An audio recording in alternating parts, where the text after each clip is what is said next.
Hello, coucou, bienvenue sur la chaîne. J'espère que vous allez bien. Donc, cette fois, j'ai rechangé de place pour faire mon update lecture. Donc, j'ai pas mal de lectures à vous présenter. La dernière fois, je crois que j'ai pu en faire que 3 ou 4 et je pense que ça va être pareil en ce moment parce que je suis un peu longue dans mes explications. Donc, il y en a une partie que vous pouvez retrouver sur mon Insta ou sur Facebook, sur le nom Caro Magic Books. Il y en a que en fait, j'ai plein de chroniques dans mon téléphone que je dois, voilà, comment donc je dois faire de la mise en page et que je dois mettre sur Insta et sur Facebook et je sais pas, enfin, disons que les soirs où j'ai pas trop de choses de prévues et où je travaille pas, parce que quand je rentre du boulot, je rentre assez tard et j'ai arrêté de faire des chroniques quand je rentre tard comme ça le soir parce que enfin, le temps de mettre les enfants au lit, le temps de passer à la salle de bain, enfin, je suis éclatée. Et puis en plus, du coup, je déborde, je traîne, je me couche tard parce que j'aime bien lire quand même après. Puis j'ai besoin de ma dose de lecture. C'est vrai que l'année dernière, j'avais une petite panne de lecture. Enfin, je lisais un petit peu, mais à force de prendre tous les SP qu'on m'envoyait, de dire oui à chaque fois, sans vraiment choisir moi-même, j'ai fini par avoir un petit dégoût de la lecture. Et là, bah, c'est bien reparti. En ce moment, c'est vrai que je dévore et j'ai vraiment besoin d'avoir au moins une heure et demie, si c'est pas plus, de lecture. Donc voilà, je sais, mais il ne faut pas que ça déborde non plus sur le sommeil parce qu'après, le lendemain, c'est un petit peu dur. Donc voilà. Donc je vais vous présenter. Sinon, je suis toujours dans le challenge Paye ton slip organisé par Il est bien ce livre par Séverine Lanté. Je remonte un petit peu pour être mieux centré. Oui, non, oui, bon, oui. Enfin voilà. Donc j'avance bien parce que alors là j'en suis à ma quatrième lecture. Je pense que quand vous aurez la vidéo, je serai déjà plus avancée. J'étais partie, je crois, sur la taille L, c'est l'avant-dernière. Je sais que la dernière c'est XL, c'est plus de 40 livres et la taille L c'est 25 ou 30, je sais plus. Il faudrait que je retrouve, mais tout est dans mon téléphone. Je me dis à ce rythme-là, je vais dépasser les. Ouais, parce que 40, ça faisait 10 livres par mois et ça me paraissait beaucoup. Ceci dit, le mois dernier, au mois de mai, j'ai lu 13 livres. Bon, il y avait une BD roman graphique dedans, mais bon, j'ai quand même lu, ça fait quand même 12. Donc à voir, et c'est vrai que bah, j'avance bien dans mes lectures. Donc bah, je suis contente parce que ça me permet de lire plus, de faire d'autres découvertes, et voilà, c'est super. Voilà, donc je vais partager avec vous un petit peu mes découvertes, mes dernières découvertes. J'ai pas relu mes fiches et tout, donc j'espère que je vais retrouver le nom des personnages, tout ça, que je vais pas trop m'emmêler les pinceaux. Alors, là, c'est vraiment un update du mois de mai. Donc c'est pas mal de livres. Là, j'ai démarré le mois de juin plutôt avec des formats brochés. Là, au mois de mai, c'est plus des e-books. Alors j'ai commencé avec, je suis en train d'essayer de vous régler l'image là sur le hop. Les cœurs animaux, tome 1, l'appel du cerf de Sarah Niotin. Je ne sais pas si vous voyez bien, l'image est superbe en plus. Au niveau des couvertures, c'est un bonheur de voir rien que de voir les couvertures. Donc là, on est un peu dans, on est pas, on est dans de la romance. On est dans de la romance, mais je trouve qu'il fait un peu une nature writing parce qu'il y a une grande partie qui se passe dans le Montana. Vous voyez, je commence déjà à avoir le doute. Là, ça va. J'ai déjà fait ma chronique sur Insta. Donc, ouais, c'est super. J'ai marqué dans l'Ouest américain. Ça m'avance vachement. Mais ça, oui, c'est ça. C'est bien dans le Montana. C'est bien ce qui me semblait. Donc on va suivre Elisabeth, qui est française, qui a un père qui est d'origine américaine, mais qui est française, qui vit en France. Elle fuit quelque chose, on ne sait pas trop quoi, et elle arrive pour un emploi de jeune fille au père dans un ranch au Montana. Elle va notamment s'occuper elle va faire la connaissance du propriétaire du ranch, de sa petite fille qui est orpheline. Sa maman est décédée. D'où la demande d'une fille au père et quelqu'un qui s'occupe de la maison. Et elle va aussi rencontrer le grand frère qui s'appelle Griffin. La petite fille, je ne sais plus son nom. Hein. Ça, c'est terrible quand vous ne faites pas les updates lecture, les points lecture au fur et à mesure. On oublie un petit peu. C'est Grace. Important, ça se retient. Ou Grace. Grace en anglais. Voilà, donc la petite fille Grace et Grace, ça fait peut-être mieux en anglais. Donc bien sûr on sent qu'il va se nouer quelque chose entre Griffin et Elisabeth, même si au départ c'est un petit peu chaotique parce que voilà, ils ont tous les deux un passé quand même. Elle, on ne sait pas trop ce qu'elle fuit. Elle, on aura quelques révélations à la fin, mais tout ne sera pas dévoilé. Lui, suite à la perte de sa mère, il s'est rapproché de son oncle et de son cousin qui détiennent un gang. Enfin, il se moque un petit peu de ce terme de gang, parce qu'un gang dans le Montana, évidemment, c'est pas comme un gang à New York, mais voilà, c'est quand même des... C'est quand même pas des enfants de cœur, donc il s'était rapproché d'eux, et là, maintenant, il voudrait se retirer de ce gang, d'autant que son oncle est en prison, mais pour un temps limité. Mais évidemment, c'est difficile d'en sortir, surtout quand c'est la famille. Et puis, il est marqué aussi par... On saura aussi pourquoi, enfin, évidemment, la mort de votre mère, ça vous marque toujours. Mais on saura aussi pourquoi, voilà, quel rôle il a joué là-dedans, et voilà, et ce qu'il poursuit, les démons qui le poursuivent. Donc c'est assez sympa. Sur le coup, il y a des petites choses qui m'avaient fait un petit peu tiquer, parce que Elisabeth va se mettre tout de suite à dos sans le savoir, le cousin de Griffin, hein, donc qui fait partie de ce gang. Et enfin, on va exercer sur elle un chantage. Et il y aura une scène aussi plus loin où on la voit, elle se fait une amie, Kimberly, si je me souviens bien. C'est pareil, qui se passe dans une boîte de nuit. Et sur le coup, les deux fois, je vois le traitement de la femme. Et en fait, non, c'est l'autrice va dans cette direction, puis plaf, en fait, on voit que toutes femmes qu'elles sont et jeunes qu'elles sont, elles ne se laissent pas faire. Et ça, j'ai bien aimé, parce que du coup, je dis, oh, on se demande tous, c'est un peu limite et scandaleux. Et en fait, elles se laissent pas faire. Donc, c'est assez rigolo, c'est assez jouissif, j'avoue. J'ai bien aimé cette façon de faire, on s'y attend pas, et boum. Ben non, elles ont décidé qu'elles se laisseraient pas faire, donc c'est très bien comme ça. Donc c'est des personnages, voilà, même le père, Laurence, la petite sœur, on s'attache vraiment aux personnages. On entend même, donc en fait, on suit l'histoire est racontée en alternance par Elisabeth et Griffin, et aussi par la chienne de la ferme, puisque on est un peu dans du nature writing pour moi dans cette romance. Voilà, on entend la chienne parler, et on découvre des secrets par les pensées de cette chienne. Alors son nom c'est... je regarde parce que c'est quand même... Kowa, voilà, Kowa. Donc ça vaut le coup de savoir les prénoms quand même pour bien resituer les personnages. Et voilà, on entend ses pensées et ses réactions face à certains personnages qui apparaissent dans l'histoire. Et on apprend un secret quand même très important, qui n'est pas complètement dévoilé non plus, hein, ce qui appelle évidemment une suite, mais des choses vraiment très importantes. Et puis, vous avez vraiment à la fin enfin, à la moitié, je pense, du roman, enfin, je sais pas trop, parce que c'est ce qui m'a le plus marqué. Voilà, on a vraiment on voit la vie au ranch. Donc il y a des chevaux, donc on les voit s'occuper des chevaux. Il y a surtout un élevage de vaches. Donc on assiste au velage d'une des vaches. Enfin, c'est vraiment super intéressant. Il y a quelques petits termes techniques, mais voilà, ça n'ampoule pas du tout le récit, ça le rend pas lourd. Et puis il y a un moment où ils vont carrément dans les grands paysages du Montana. Alors vous avez l'impression d'y être là, dans ces magnifiques paysages qui sont peu touchés par l'homme, où vous avez des grands espaces où la nature est quand même règne encore en maître, et vous avez des grandes forêts. Voilà, c'est magnifique, quoi. Il y a des balades à cheval. Enfin, voilà, j'ai beaucoup aimé cet aspect voilà, c'est à la fois romance et nature writing, parce qu'on a vraiment une description du Montana et quelque chose qui fait rêver. Donc j'ai bien aimé. Et puis bien sûr, bon, la fin, il y a encore quelques mystères sur la fin, donc voilà. On ne saura pas tout. On ne saura pas tout. Sinon, je vous avais dit aussi que j'avais lu Alors j'hésite à le classer entre BD et roman graphique. Je l'avais reçu dans le cadre de la masse critique organisée par Babelio tous les mois. C'était roman graphique, BD, manga. Parce que voilà, c'est bande dessinée, c'est pour adultes, hein, clairement. On est aux enfers. D'ailleurs, la créature, elle est magnifique, et en même temps un peu étrange, hein.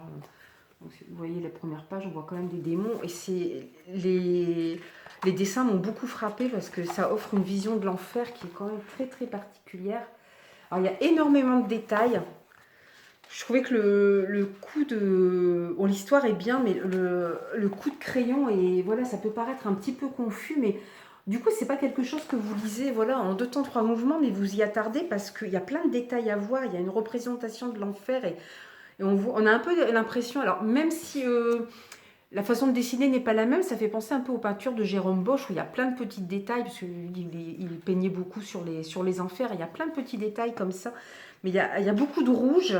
À chaque fois, vous avez des touches de rouge, voilà, de Bordeaux, et en même temps, c'est très sombre. Mais moi, j'ai bien aimé. Alors, bien sûr, c'est pas à mettre entre toutes les mains, hein, c'est assez particulier. Puis d'un seul coup, vous avez des grandes illustrations comme ça qui sont magnifiques, qui représentent voilà, des créatures spéciales. Vous avez l'écarisseur. Enfin bref. En fait, l'histoire, c'est voilà. Pour commencer, je suis mort, pas de chance, je me suis réveillée en enfer, pas de surprise, je l'avais un peu mérité. Donc en fait, on va suivre Griffith, on va découvrir son histoire au fur et à mesure de l'histoire. Il va se réveiller aux enfers. Bon, ça l'étonne pas parce qu'évidemment, quand on voit son passé, effectivement, il est loin d'être tout blanc. Donc c'est loin d'être un enfant de cœur. Donc on comprend aussi pourquoi il se retrouve en enfer. Alors là, il va se retrouver avec des personnages, des gens connus, des personnages historiques, des gens qui ont vraiment existé. Vous allez par exemple avoir Anne Bonny, qui était une des rares femmes pirates. Donc les pirates, c'était, je ne dis pas de bêtises, ça doit être au 17e, 18e siècle. Donc on retrouve le personnage d'Anne Bonny. Ah bah attendez, c'est marqué au tout début, c'est bien, c'est les personnages. Voilà, donc 1697-1782, Anne Bonny. C'est bien, vous avez la liste des personnages qui est là. Ouais, bon, je ne me suis pas trompée, c'est bien, c'est 18e siècle. Vous allez retrouver Jack l'Éventreur. Il y aura Élisabeth de Castille. Surtout, je me suis demandé ce qu'elle fichait là, parce que alors, pour la petite histoire, dans la grande histoire, c'était non, pas Élisabeth, Isabelle. Élisabeth, c'était le personnage précédent. Isabelle d'Aragon et Ferdinand d'Aragon sont ce qu'on appelle les rois très catholiques. C'était des rois espagnols qui... alors c'est pareil, ça doit être au XVIIe siècle, je ne dis pas de bêtises. Non, je me trompe, 16e siècle, pardon, j'ai une bêtise. Ils ont en fait, l'Espagne était pour grande partie envahie avait été prise par les Sarrasins.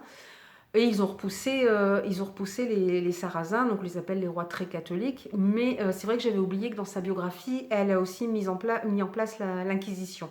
D'où sont certainement, enfin c'est pas certainement, c'est sûr, son arrivée en enfer. Elle va d'ailleurs retrouver ce personnage. Alors, est-ce que je vais retrouver j'en avais entendu parler aussi. Est-ce que je vais retrouver son nom? Qui était aussi un grand inquisiteur, hélas. Donc, on ne vous explique pas ce que faisaient les inquisiteurs. Voilà, hein, si vous aviez l'air de pas très catholique de près ou de loin, vous passiez tout de suite à la torture et c'était bien sympathique. Donc, il va se retrouver aussi avec un officier allemand, enfin SS, hein, de la Seconde Guerre mondiale, avec Locuste, qui était une empoisonneuse au temps de l'Empire romain. Je ne sais pas si je vais retrouver le nom du...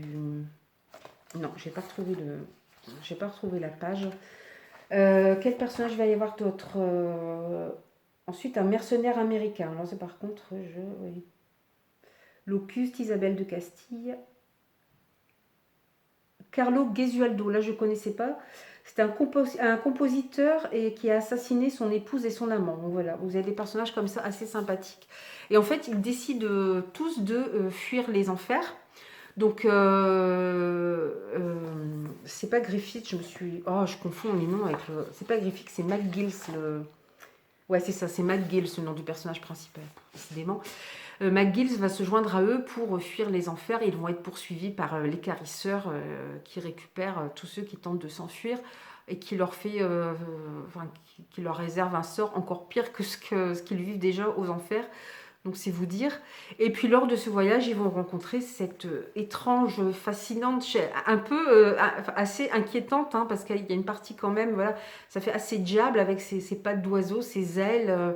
Voilà, mais en même temps, c'est une magnifique créature, donc qui est prisonnière, parce qu'il y a des... C'est marrant, ils ont mis des commerçants dans les enfers, enfin, des gens qui font du commerce de créatures fantastiques. Et d'ailleurs, les commerçants ressortent grandis, on les retrouve partout. C'est bien. Mais bon, donc ils jouent un rôle important aussi, puisqu'ils vont aider les personnages à s'enfuir. Et puis, ils détiennent voilà, cette créature qui s'appelle Volage. Enfin, que le héros, McGills, va nommer Volage. On saura pourquoi à la fin, ce qu'elle fait exactement aux enfers. On saura aussi pourquoi McGills est aux enfers. Il faut que je remette la tablette, enfin, pas la tablette, là. comment, ah, si, la tablette qui s'est mise en veille. Oui, donc voilà, on va les suivre, on va voir voilà, les différents personnages. Et puis, ce que j'ai beaucoup aimé, c'est que voilà, on est vraiment enfin, voilà, on est aux enfers. Et pour le coup, c'est vraiment,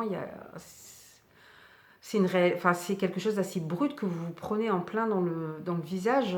Ça m'a fait penser à une autre bande dessinée que je lisais qui s'appelle Requiem, Chevalier Vampire. Je crois que c'est Requiem. C'est l'histoire c'est pareil, d'un soldat, enfin non, c'est pas un SS, c'est un soldat allemand pendant la Seconde Guerre mondiale qui est amoureux d'une juive qui se fera tuer évidemment. Et lui, pour ses crimes, en tant que soldat allemand, il se retrouve aux enfers. Et c'est pareil, c'est plein de rouge, c'est plein. Mais c'est très très violent, c'est encore plus violent qu'ici. Hein. C'est très. Vous en prenez plein les yeux aussi, mais ce qui fait qu'au bout, arrivé au 9e, 10e tome, ça commençait à faire beaucoup. Là, c'est un one-shot, l'histoire est. Enfin, il pourrait très bien, les auteurs, alors c'est Stephen Desberg et Tony Sandoval. Donc je pense que le premier est américain, le deuxième, si j'ai bien compris, Tony Sandoval est mexicain. Et c'est aux éditions Daniel Maguen. Donc voilà, le coup de crayon est assez particulier. Et puis, mais moi j'ai bien aimé. Et puis vous avez quand même, malgré tout, une note d'espoir. Donc c'est. Alors on se dit, mais c'est pas possible, quoi. Est-ce qu'ils vont en réchapper? Quel sacrifice ils vont devoir faire? Et puis quelle est surtout cette mystérieuse créature? Donc voilà. On apprend tout ça vers la fin. Donc c'est vraiment. Bon, bien sûr, c'est pas. C'est pour ça que je mettrais plus ça en roman graphique, parce que vu l'épaisseur et vu les dessins, vu que ça vient des États-Unis, voilà, je mettrais peut-être plutôt ça, même si je pense que l'éditeur est français ou belge. Il est français, c'est à Paris. Voilà, l'écriture, elle est. Et puis c'est vrai qu'aux États-Unis, l'équivalent de nos bandes dessinées, on appelle ça des comics ou des romans graphiques. Donc je pense que c'est plutôt à mettre dans les romans graphiques. Bon, du coup, c'est assez cher, elle est quand même à 25 euros. Mais bon, en même temps, c'est vrai que vous avez quand même 2 auteurs dessus, et puis vous avez pas mal de pages, et je vous dis, les dessins sont vraiment magnifiques. Donc il y avait longtemps que j'avais pas lu Je lisais beaucoup de bandes dessinées avant, de mangas, de comics, de romans graphiques. Malheureusement, faute de temps, j'en lis moins. Et puis, voilà, j'ai eu l'occasion, donc j'en ai profité. Comme j'ai été sélectionnée dans la masse critique, bon, j'étais très contente de recevoir cette bande dessinée, enfin ce roman graphique, j'ai plutôt envie de dire roman graphique. Donc de temps en temps, mais j'ai des séries de bandes dessinées, enfin je reprenne tout à zéro parce que j'ai pu me souvenir de tout. Enfin bon, ça c'est une autre histoire. Voilà. Alors pour passer dans un sujet, justement, on parlait de la Seconde Guerre mondiale avec ces soldats allemands. J'avoue que j'avais hésité à me plonger dans ce genre. En ce moment, on entend beaucoup. Il y a beaucoup de livres qui sortent depuis, je sais pas, depuis 1 an, 2 ans. Voilà, qui se passe. Vous avez le tatoueur d'Auschwitz, vous avez le magicien d'Auschwitz, vous avez je sais pas, si tu peux, le masseur d'Himmler, je crois, je sais plus très bien. Enfin voilà, vous avez plein de livres comme ça qui sortent. Alors moi, j'avoue que des sujets assez durs comme ça, j'ai un peu de mal à lire les romans. Et ici, j'en ai à la maison. Hein. Je dois avoir le tatoueur d'Auschwitz, le magicien d'Auschwitz, le voyage de Silka.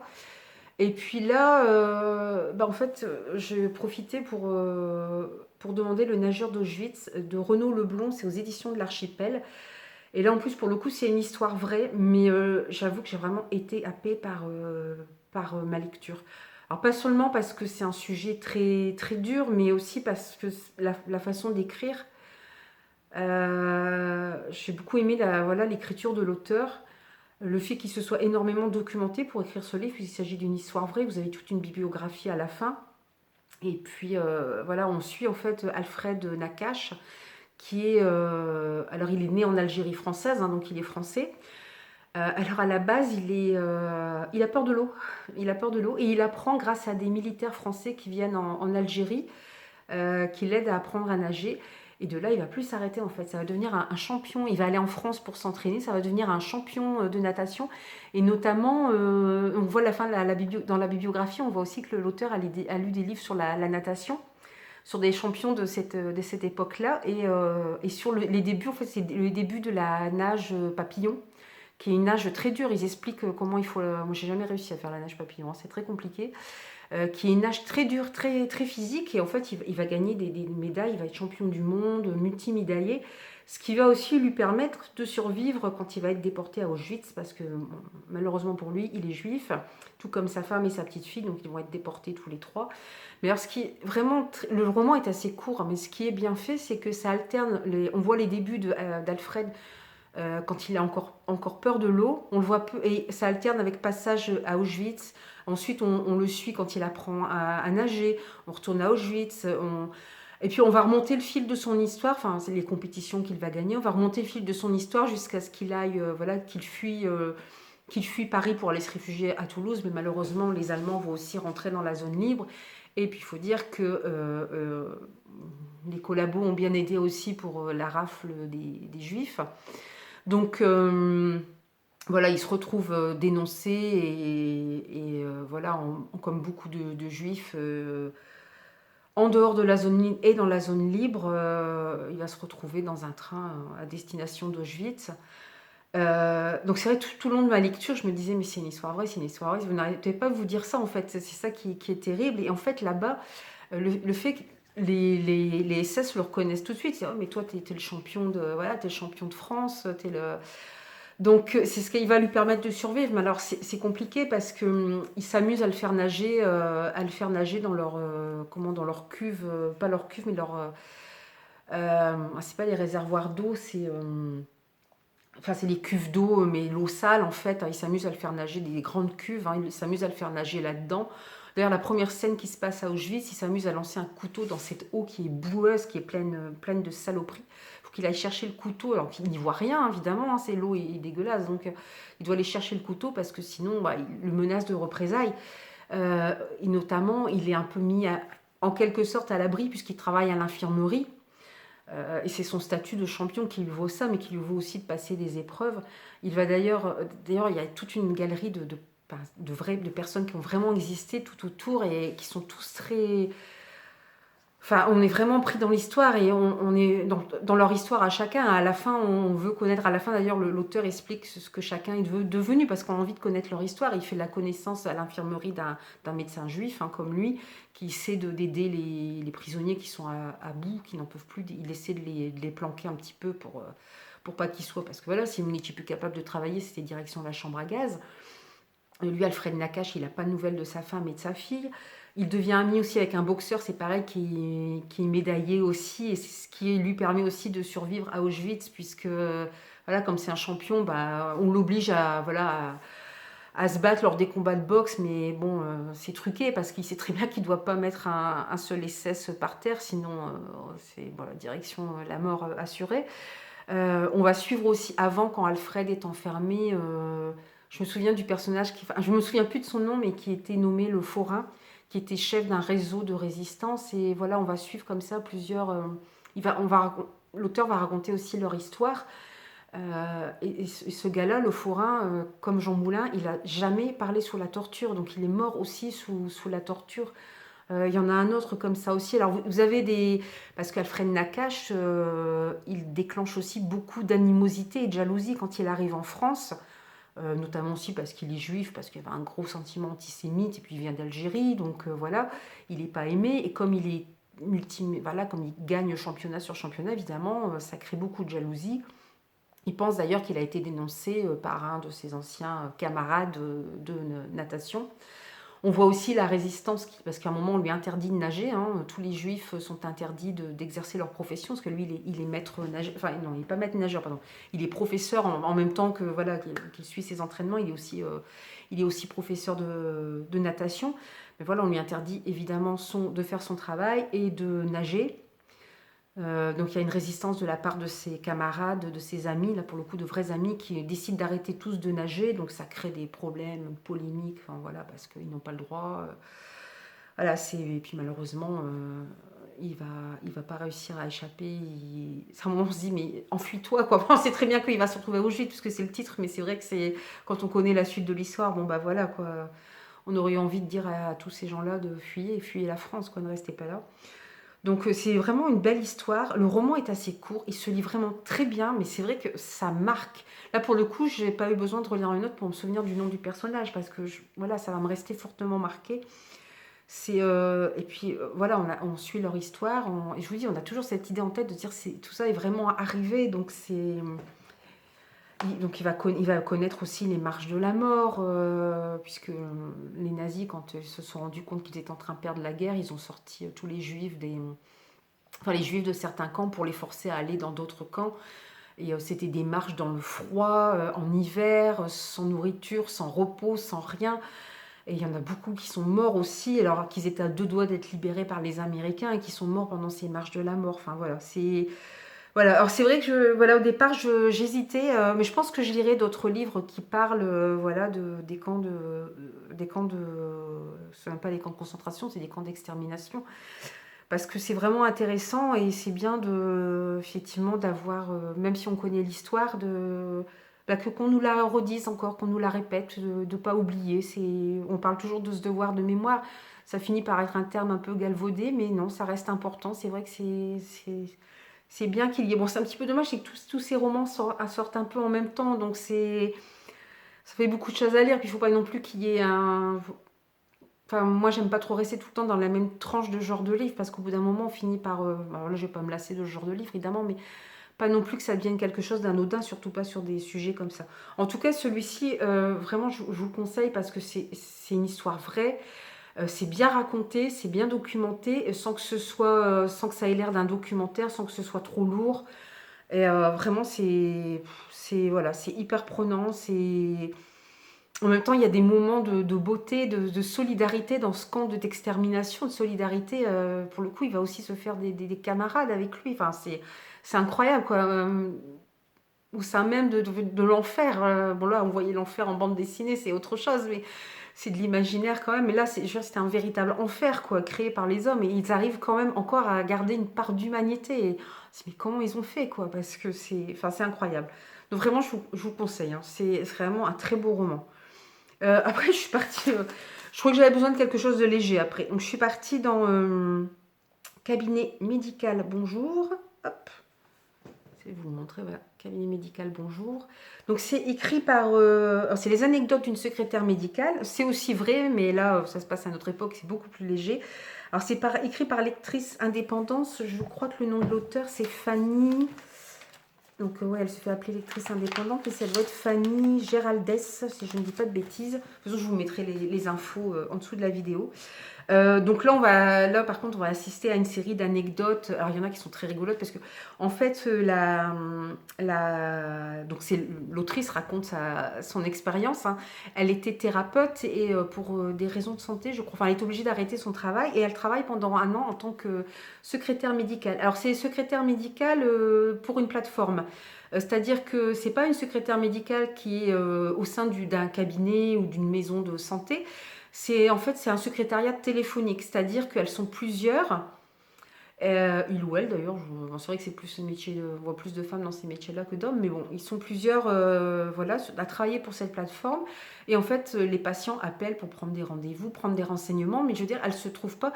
À un moment, elle dit enfin, l'anecdote me fait sourire, elle dit à un patient, mais écoutez, là je suis à 800 bornes du lieu de, je crois que c'est 800 bornes, je ne sais plus, enfin bref, à des centaines de kilomètres du cabinet médical pour lequel ce patient demande des renseignements. En fait, les gens ne se rendent pas compte que c'est une plateforme et que ce n'est pas des secrétaires qui sont au sein même du cabinet médical. Et en fait, comme c'est une grosse plateforme, elle fait aussi bien des médecins généralistes que des spécialistes, que des sophrologues. Voilà, c'est vraiment très large. Alors, il y a beaucoup d'anecdotes qui m'ont fait sourire. Il y en a qui sont un peu moins rigolotes parce que des fois, on se dit, les gens, il faut quand même les supporter, hein, c'est quand même pas facile. Il y a des abus aussi au niveau de certains médecins, hein, parce que clairement, c'est un truc qui m'a choquée. Bon, je ne vais pas vous le dire parce que le livre est assez court, donc ce serait dommage voilà, de vous dire toutes les anecdotes. Mais voilà, il y a des choses. Mais ce que j'ai beaucoup aimé, c'est le côté humain de l'auteur, puisqu'elle est. Je pense que c'est le fait qu'elle ait été thérapeute avant. Elle a un grand sens de l'écoute. Et c'est vrai que quelque part, pour les gens qui appellent, je pense que c'est bien sûr, ils appellent pour prendre un rendez-vous, mais ce qu'ils attendent surtout, c'est avoir de l'écoute. Il y en a, c'est ça, en fait, elle arrive à désamorcer des situations, des fois, qui pourraient s'envenimer, qui pourraient mal tourner. Et en fait, elle arrive à les désamorcer en étant humaine, en écoutant, en donnant de l'écoute à ces gens. Donc, voilà. En plus, elle vit la Covid. Donc c'est vrai que les gens étaient en pleine panique, ils se posaient plein de questions, ils étaient très inquiets. Donc voilà, et elle garde ce côté humain et toujours à l'écoute en fait. Elle prend le temps d'écouter les gens. Et du coup, voilà, les gens ont juste besoin. On se rend compte qu'en fait, ce que les gens, et ce dont on a tous besoin, c'est d'écoute, c'est d'être rassuré. Et elle, c'est ce qu'elle fait. Donc c'est pour ça, ça rend en fait, ce court roman très, très sympathique. C'est pas que anecdotique. Voilà, il y a une part humaine quand même très importante. Donc c'était voilà, c'était une lecture bien sympathique. J'ai bien aimé. Voilà, bah, comme d'habitude, je crois que j'ai pas le temps de. J'ai des livres qui étaient des pavés aussi à vous chroniquer, mais bon, on fera ça une prochaine fois. Je pense que le mois de juin, ça va être alternance book haul et update lecture. Sinon, comme d'habitude, n'hésitez pas à vous abonner, à liker, à commenter, à me dire s'il y a des livres dont je vous ai parlé voilà, que vous avez lus. Si vous avez notamment sur le nageur d'Auschwitz, si vous avez lu d'autres livres qui parlent aussi de ce sujet, j'aimerais bien avoir un peu de retour, savoir ce que... Même si je lis les avis sur Instagram ou Facebook, j'aime bien avoir aussi un peu de retour voilà, sur ces romans qui sortent beaucoup en ce moment, mais qui sont vraiment très intéressants. Donc, n'hésitez pas à laisser un petit commentaire et puis voilà, à liker et à vous abonner à la chaîne pour voir les prochaines vidéos. Donc, je vais vous laisser là pour aujourd'hui. Je vous souhaite, alors, je sais pas, une bonne journée, une bonne soirée. Je ne sais pas à quelle heure vous regarderez cette vidéo. Et puis, je vous dis à la prochaine fois, donc certainement pour un book haul ou pour un update lecture. Et puis, je vous souhaite de belles aventures livresques. Bye bye, salut!